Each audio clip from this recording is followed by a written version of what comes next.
하나님의 말씀은 사사기 8장 1절에서 3절의 말씀입니다. 에브라임 사람들이 기드온에게 이르되 내가 미디안과 싸우러 갈 때 우리를 부르지 아니하였으니 우리를 이같이 대접함은 어찌미뇨 하고 크게 다투는지라. 기드온이 그들에게 이르되 나이 이제 행한 일이 너희 한 것에 비교되겠느냐. 에브라임이 끝물 포도가 아비에셀이 만물 포도보다 낫지 아니하냐. 다 같이 읽으시겠습니다. 하나님의 미디안 방백 오렙과 셉을 너희 손에 붙이셨으니 나의 한 일이 어찌 능히 너희 한 것에 비교되겠느냐. 기드온이 이 말을 하매 그들이 녹아 풀리니라. 아멘. 할렐루야.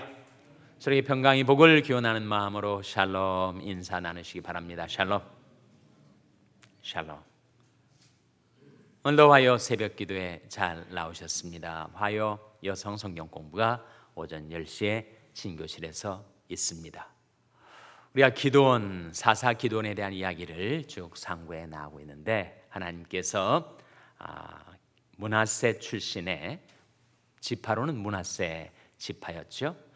므낫세 출신의 기드온을 높이 드셔서 이스라엘 민족을 미디안에서 구원해 내시는 놀라운 역사를 이루셨습니다.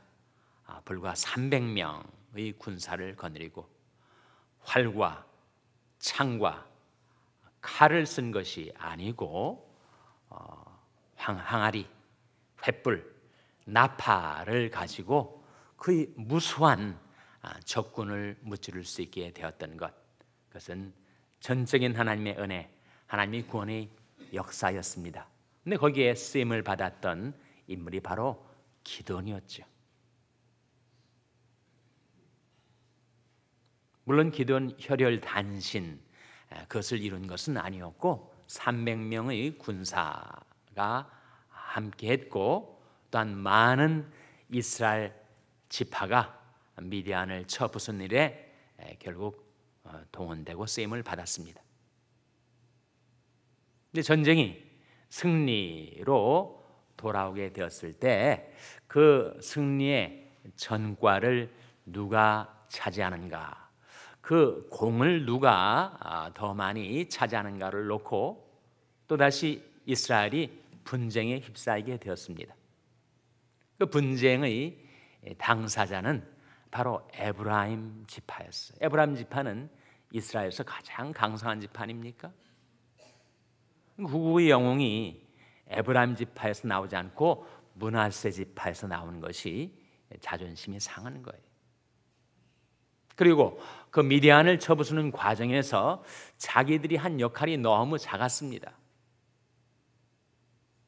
오히려 그 말단에 있는 다른 그 미약한 지파들이 오히려 크게 쓰임을 받았던 것이었죠.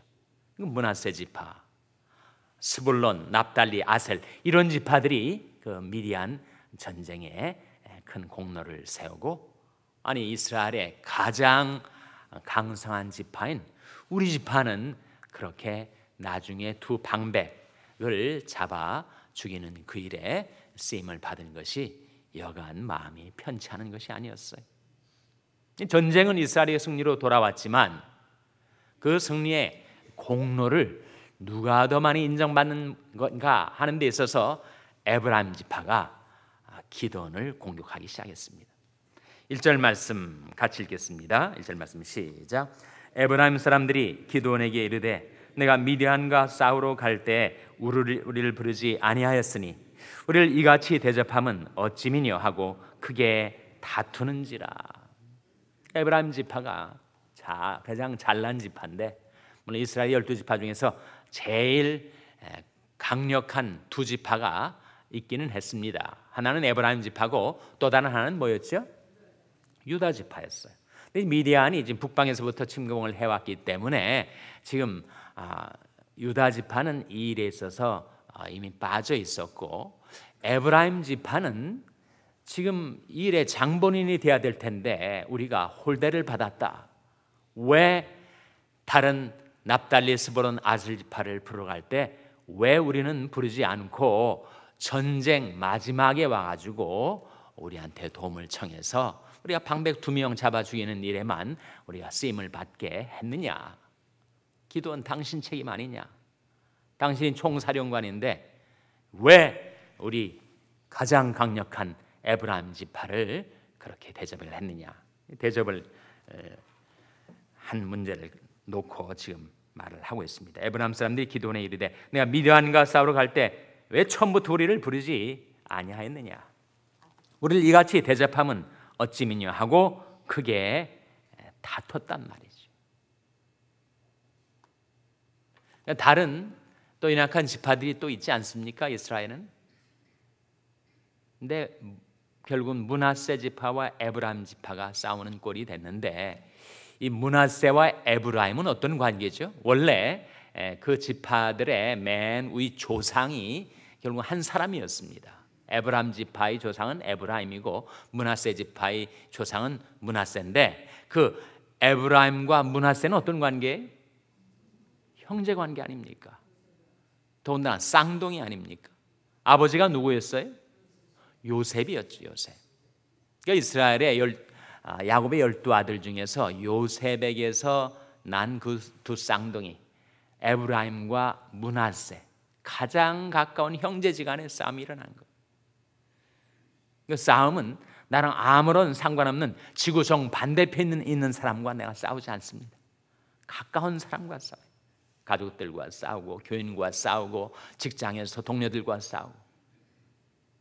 다른 지파들은 별로 의식이 없는데 이 에브라임 지파는 라이벌 의식을 느낀 거죠. 우리가 므낫세 지파만도 못할 수는 없지 않은가. 그런데 이스라엘을 구원한 그 공로가 기돈과 므낫세 지파로 돌아가는 것을 그들이 견딜 수 없어 했습니다. 그래서 이 문제를 놓고 싸우고 분쟁에 휩싸이게 되었어요.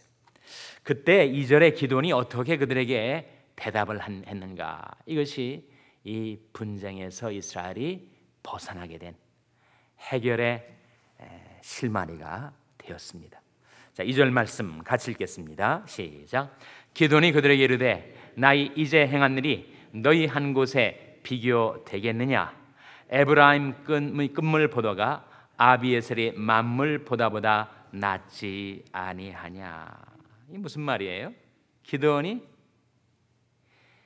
그 전쟁의 공로를 자기나 자기 지파에게로 취하지 않고 에브라임 지파에게로 돌리고 있습니다.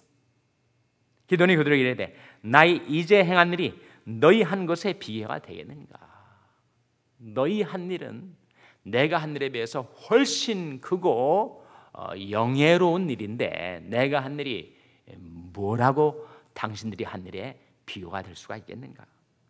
에브라임이 끝물포도 아비에셀의 만물포도보다 낫지 않은 이 포도 중에서 끝물은 가장 시원찮은 형편없는 거죠. 만물포도는 가장 좋은 것 아닙니까? 그러나 비교를 해보자면 에브라임의 말제, 에브라임의 가장 형편없는 것이 우리 아비에셀, 므낫세의 가장 나은 것보다 더 낫다, 더 좋다, 훌륭하다. 우리와 당신들과는 비교가 되지 않는 에브라임이야말로 가장 우두머리, 첫자리에 있어야 할 훌륭한 지파고 우리는 당신들과 비교가 안 된다. 이 기도원이 겸허한 말이 이 문제를 풀게 된 것입니다. 이 기도원의 말이 3절에 이어집니다. 3절 말씀 같이 읽겠습니다. 시작. 하나님이 미디안 방백 오렙과 셉을 너희 손에 붙이셨으니 나의 한 일이 어찌 능히 너희 한 것에 비교되겠느냐? 기도원이 이 말을 하매 그들이 녹아 풀리니라.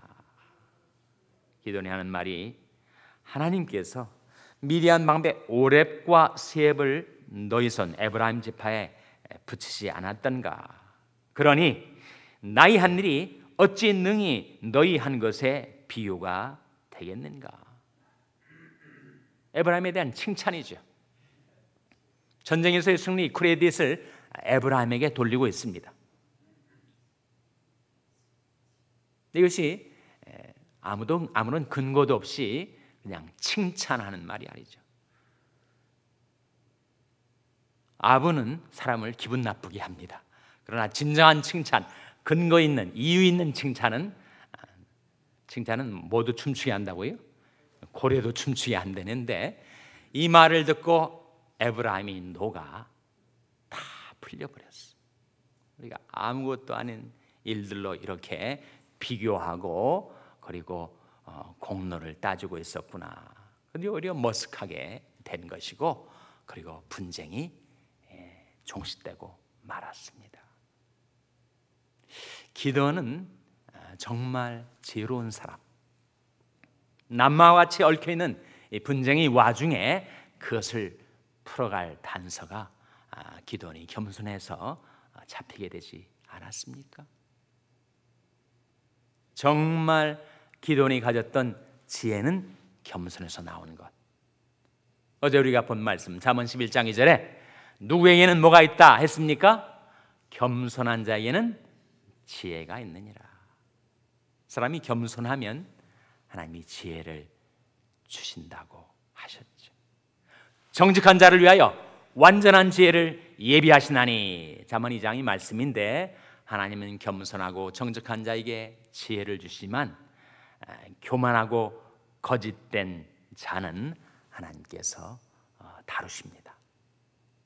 물리치시고 대적하신다, 성경에서 말씀했는데, 하나님이 우리를 대적하면 우리가 어떻게 살 수가 있어요?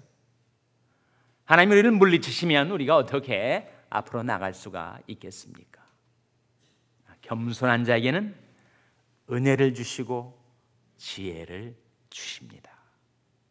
기드온이 겸손히 결국은 분쟁에 휩싸였던, 아니 전쟁에서의 승리는 정말 축하하고 기뻐해야 될 일인데, 그 전과를 놓고 공과를 놓고 서로 따지고 비교하다가 다투게 되었던 이스라엘이 거기에서 벗어나야 되는 것은 바로 기드온의 겸손과 지혜였습니다.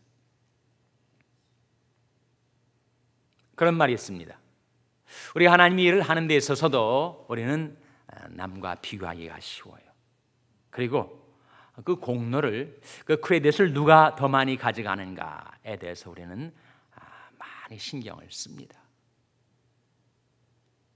그런데 하나님께서 영광 받으신다면 내게는 어떤 크레딧이 돌아와도 상관없다. 실제로 그렇게 생각하고 살아가는 자를 통하여 하나님께서는 놀라운 역사를 이루신다고 하죠. 항상 내게 어떤 공과가, 어떤 공로가 인정되고 어떤 크레딧이 내게 돌아오는가에 신경을 쓰다 보면 우리는 남과 반드시 비교하게 되고, 비교하면 우월감과 열등감에 빠지게 되고, 비교하면 다투게 되고 분쟁하게 됩니다.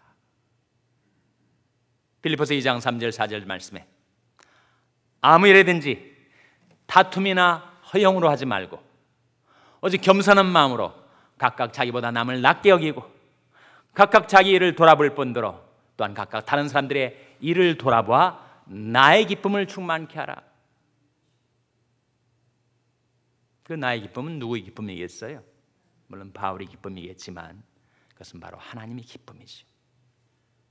우리가 다툼과 허영, 비교식과 교만 속에 빠지지 않고 자기보다 남을 더 낮게, 지읒이 아닙니다. 시읒, 낮게가 아니라 낮게 여기고 정말 근거 있는, 이유 있는 칭찬을 해주고 공로를 남에게 돌리고 자기는 하나님이 능하신 손 안에서 겸손히 살아가는 자를 하나님이 기도를 쓰셨듯이 그렇게 쓰시지 않겠습니까? D.L. 무디가 그런 얘기를 했어요. 자기가 청년 시절에 함께 하나님의 일을 하던 사람들이 있었는데 누가 끝까지 롱런하든가 하는 걸 살펴보면 어떤 사람은 정말 능력도 있고 재능도 있어서 놀라운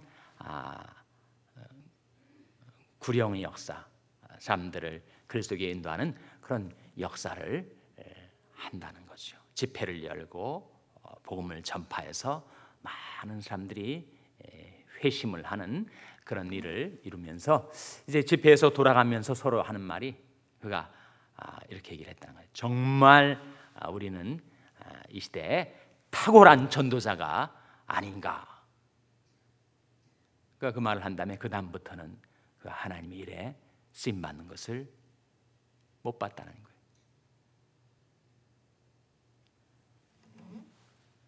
바벨론 왕이었던 느부갓네살, 이 왕국과 이 나라는 우리 손으로 건설한 것이 아닌가, 그렇게 말하였을 때 그가 왕위에서 퇴위를 당하고 짐승처럼 숲을 속을 헤매다니며 그 온몸이 이슬에 젖고 그가 낮아질 대로 낮아지고 말았지. 한국에 정말 한민족의 복음화, 아시아 복음화를 위해서 대도의 사역, 중보기도의 사역을 감당했던 루벤 아츠토리 대천덕 신부, 그가 평생 자기 삶을 이끌어줬던 말씀, 그 약속의 말씀을 간증으로 나눈 바가 있는데 그 말씀을 여러분에게도 이 아침에 나누고 싶습니다. 정말 우리가 이 말씀대로 살아갈 수가 있다면 우리는 평생 평강을 누리며 살 수 있고, 그리고 하나님 앞에 귀하게 쓰임받게 될 것입니다. 바로 베드로전서 5장 6절 7절 말씀 한번 찾아서 같이 읽겠습니다. 베드로전서 5장 6절 7절 말씀. 베드로전서 5장 6절 7절 말씀 우리 찾아서 같이 읽겠습니다.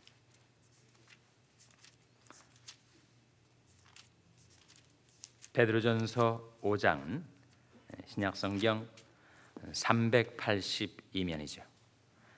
신약성경 382면 베드로전서 5장 6절 7절 말씀 찾으셨습니까? 베드로전서 5장 6절 7절 말씀 같이 읽겠습니다. 시작. 그러므로 하나님의 능하신 손 아래서 겸손하라. 때가 되면 너희를 높이시리라. 너희 염려를 다 주께 맡겨버리라.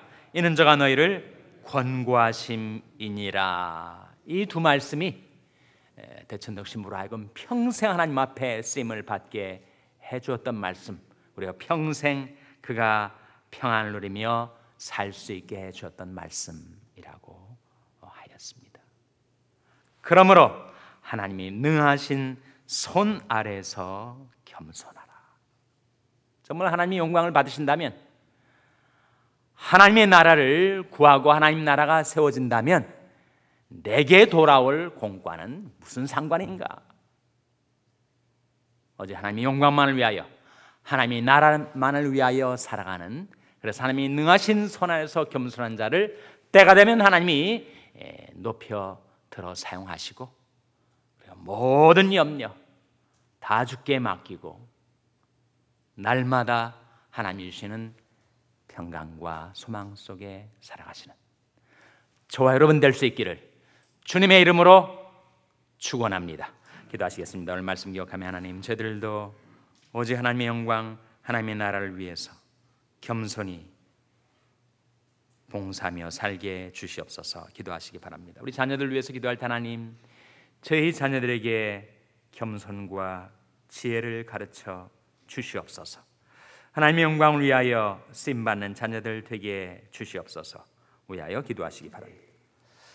평생 연약한 지체들 위해서 기도하실 때 하나님께서 저희 연약한 지체들을 긍휼히 여기셔서 권능의 손으로 고쳐주시고 소생시켜 주시옵소서. 위하여 기도해 주시기 바랍니다. 우리 샬롬교회를 위해서 기도할 때 하나님, 저희 샬롬교회가 오직 하나님의 영광과 하나님의 나라를 위하여 바쳐진 교회, 겸손하고 지혜로운 교회가 될 수 있게 해달라고 기도해 주시기 바랍니다. 여러분의 생업을 위해서 기도하시고 중국의 박유한 선교사님을 위해서 기도해 주시기를 바랍니다. 하나님, 이 아침에 하나님 앞에 나온 죄들을 성령으로 충만케 하여 주시옵소서. 이런 제목들 놓고 우리 합심해서 기도하겠습니다.